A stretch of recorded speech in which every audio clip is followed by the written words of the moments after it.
what is it like to see, your magazine encapsulated in this film? Well, in the first place, I just wondered how it could be done. It seemed most unlikely that these paper with 15,000 articles over 50 years and thousands of writers, all on paper, could somehow be made into a visual record.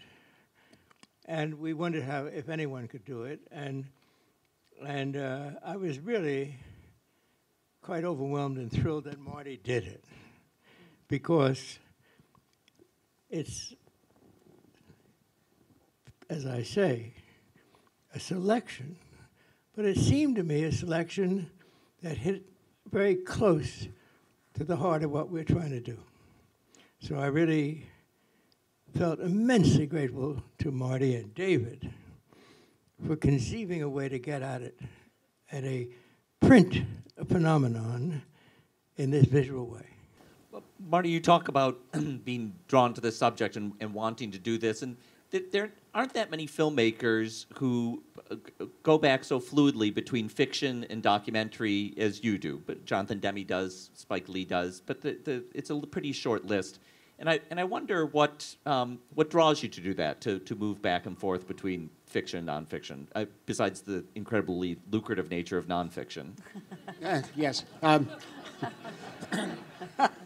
Well, with nonfiction, there's a bigger responsibility too in terms of the lucrativeness, and it's a bigger gamble.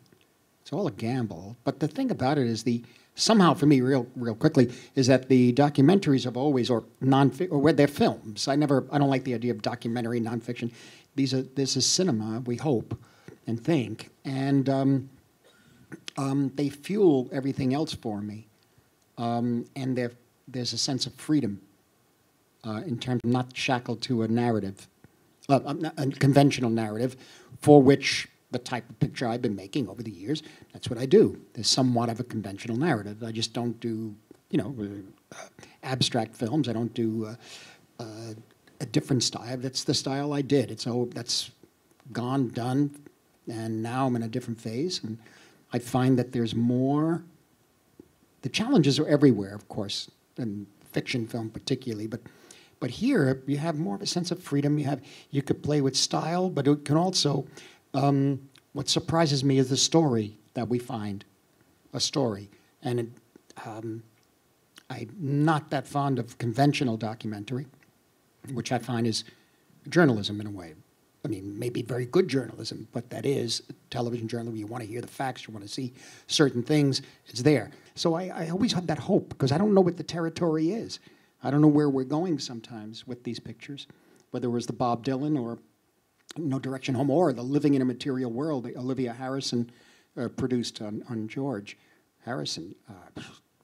We had some ideas, but I find it's extraordinarily challenging and scary and exciting to try to do them.